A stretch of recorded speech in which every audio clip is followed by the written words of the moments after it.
con el enorme compromiso de que ustedes tengan siempre información basada en ciencia y evidencia. Sally Samarriego es la productora del programa. Benito Porras está como siempre en los controles digitales electrónicos de RPP Noticias, la voz de todo el Perú. Quien les habla, el doctor Elmer Huerta en Washington. Encantadísimo de estar con ustedes. Bueno, la variante Omicron está realmente tomando cuerpo en el Perú.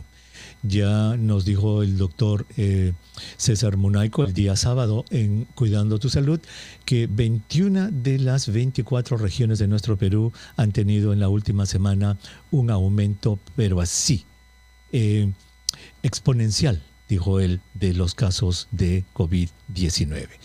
Es muy temprano todavía para evaluar lo que va a pasar con las hospitalizaciones y los fallecimientos. Es muy temprano. Las muertes, los fallecimientos se presentan generalmente 3 a 4 semanas después del aumento de los casos y las hospitalizaciones igual en la segunda, tercera semana. Así es que es momento de estar en tensa calma, esperar, pero sobre todo ejercer nuestra responsabilidad personal. ¿En qué sentido? No dejar de que nos contagiemos. Señor, señora, ahora más que nunca, mire usted, más que nunca, aparte de que uno no se contagie, sea bueno para la persona, para usted, señor, señora, para su familia, ¿sabe para quién lo es en este momento? Para el Perú. Y usted dirá, ¿y cómo?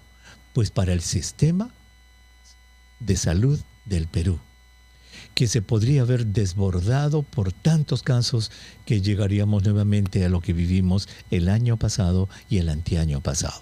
Así es que colaboremos, hagamos todo lo posible para no contagiarnos en esta ola de Omicron del año 2022.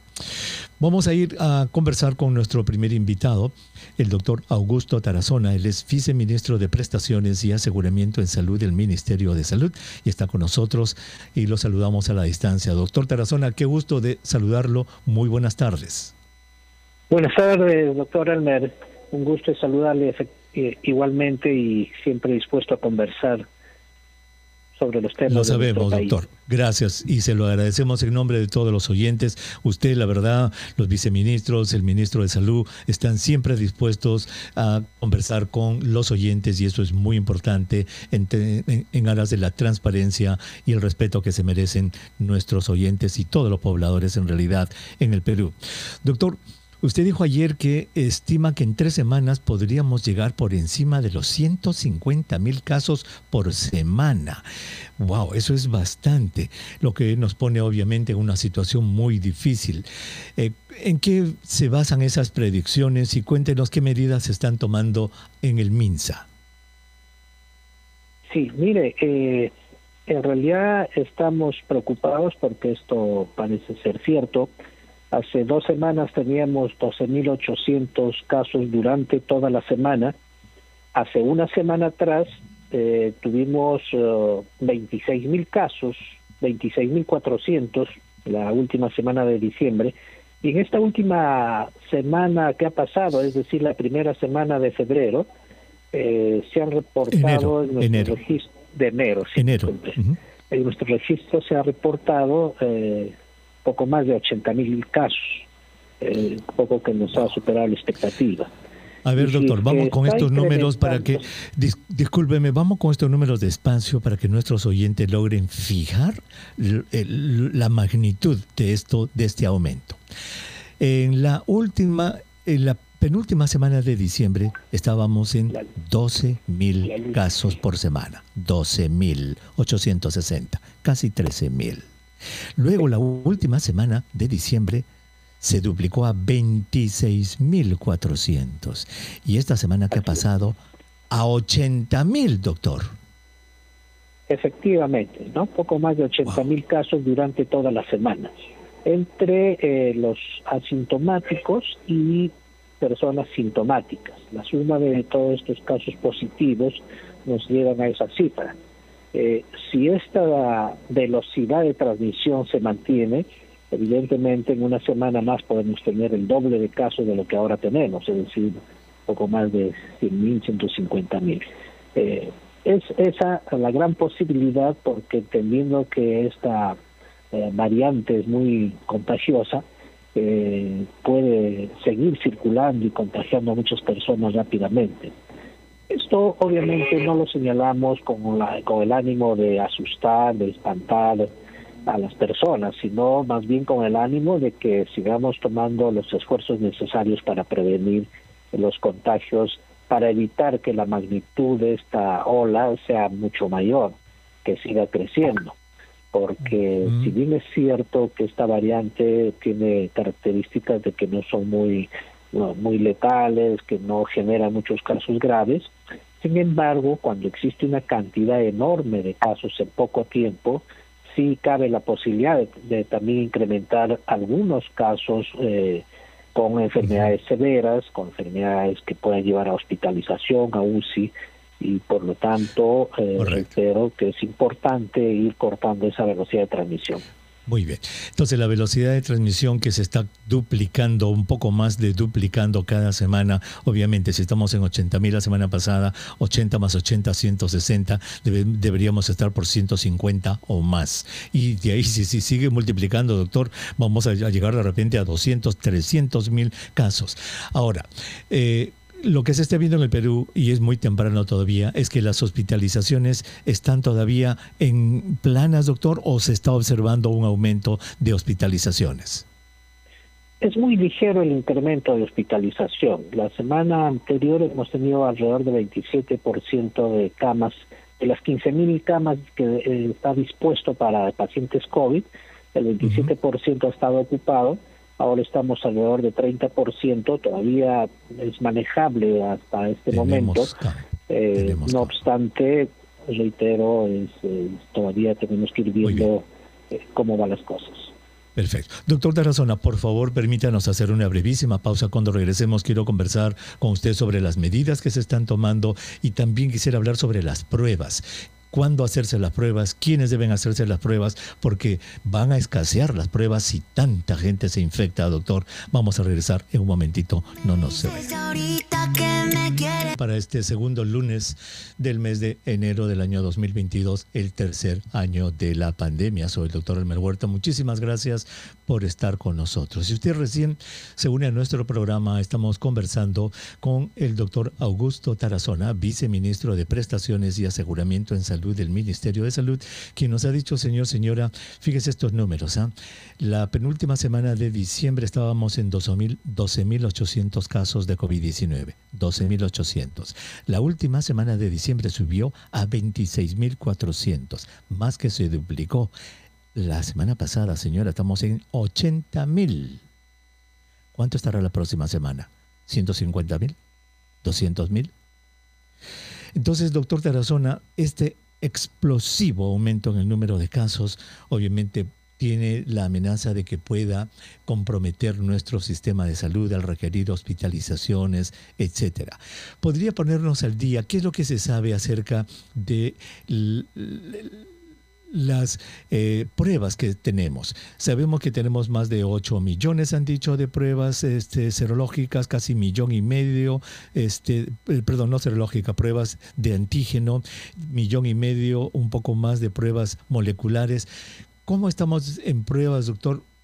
Si a este ritmo tan brutal de aumento de casos, todo el mundo quiere hacerse una prueba, doctor, las pruebas se van a acabar en una semana. Bueno, sí, efectivamente, frente a este nuevo escenario estamos haciendo algunos ajustes en relación a las pruebas, porque se tiene que obviamente organizar una respuesta adecuada frente a las necesidades de la población. En principio son 8 millones de pruebas de antígeno que tenemos disponibles, que se están distribuyendo. Las pruebas serológicas no las estamos utilizando. Sí, no, yo lo dije mal.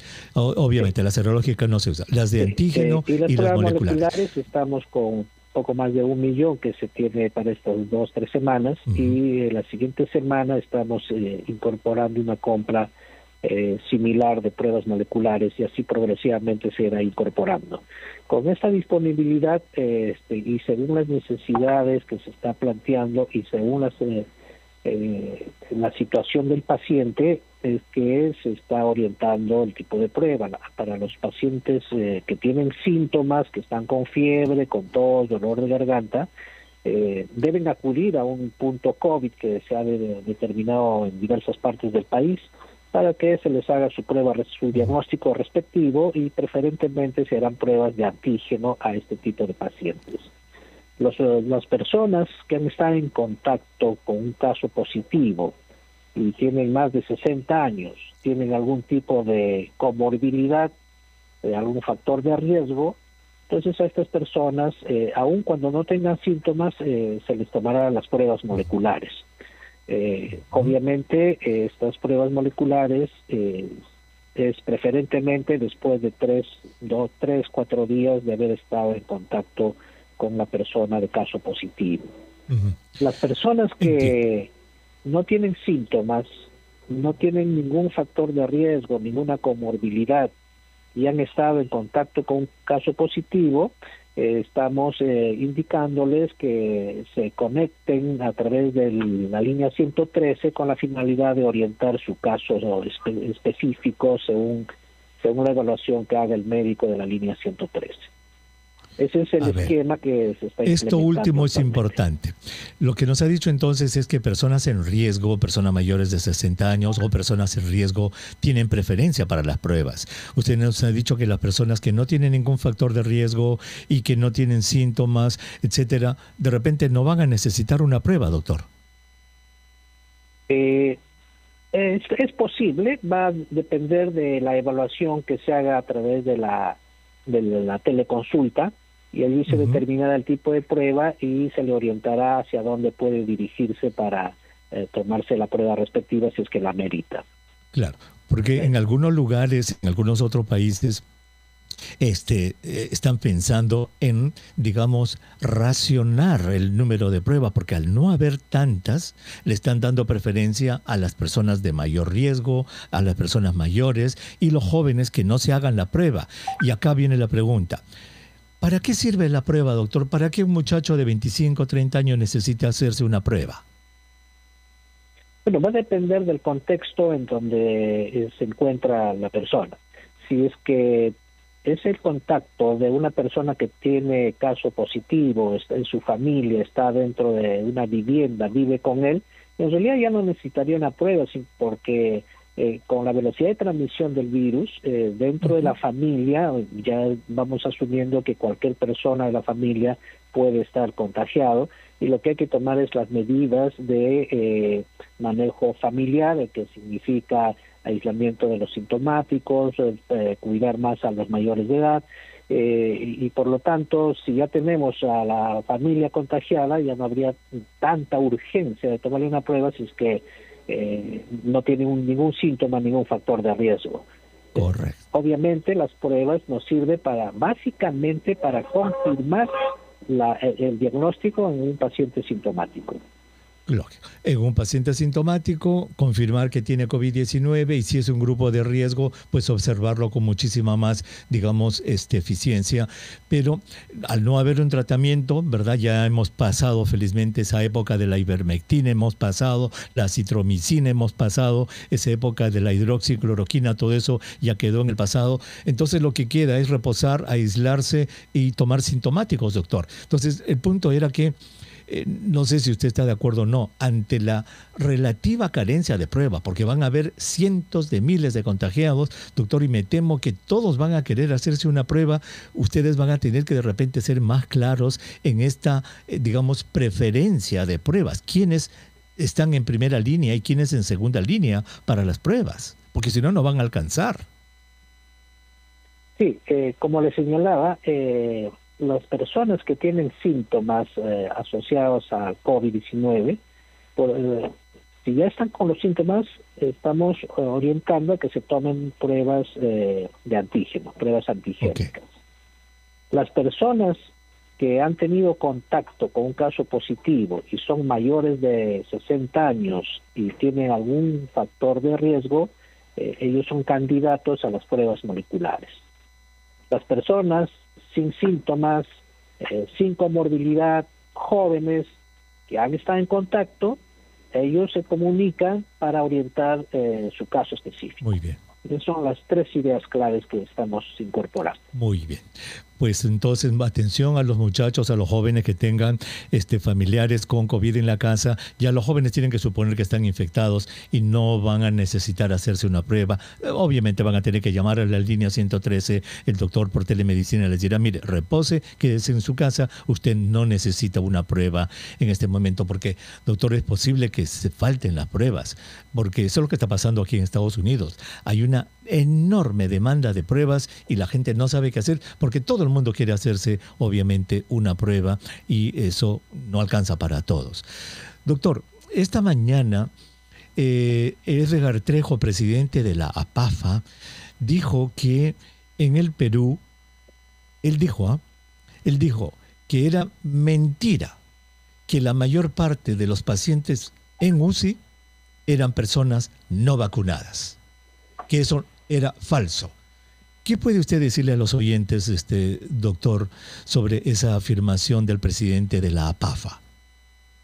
Sí, hay que interpretar bien los números.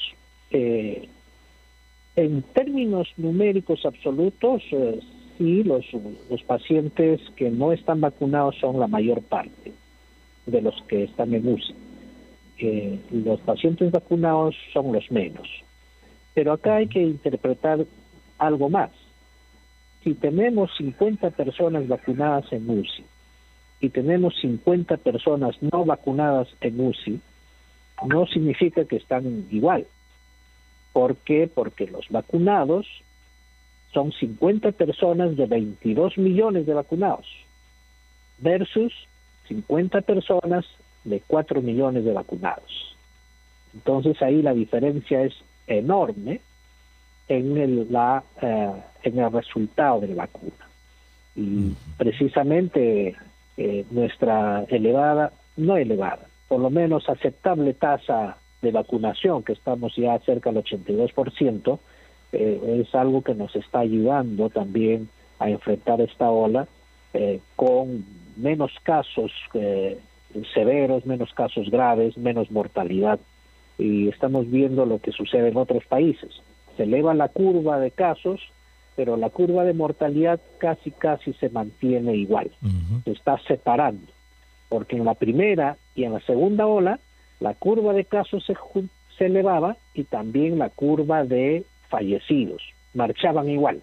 Ahora se han separado. La curva de casos se eleva y la curva de fallecidos se mantiene abajo.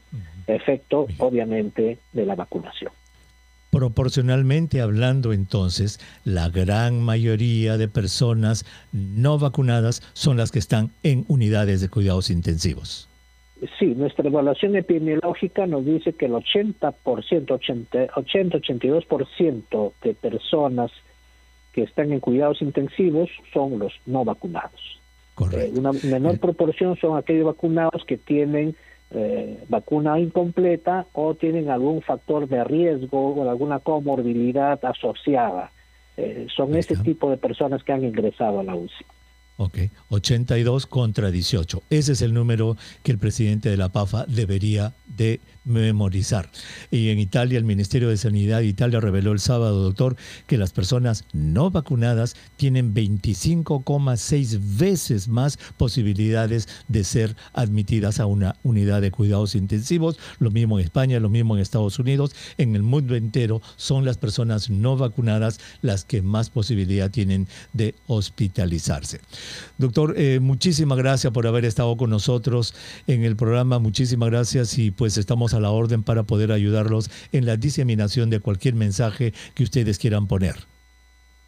De acuerdo, muchísimas gracias y efectivamente el mensaje principal es seguir protegiéndonos para no contagiarnos porque tenemos que, aun cuando es difícil, tratar de controlar esta ola epidémica. Muchas gracias. Gracias. El doctor Augusto Tarazona, viceministro de Prestaciones y Aseguramiento en Salud, estuvo en nuestro programa. Entonces, a cuidarse, señora, y a vacunarse. Yo creo que el mensaje es clarísimo. La vacuna nos protege realmente de la enfermedad grave y de la muerte, a pesar de lo que cualquiera pueda decir para engañar a la gente. Regresamos.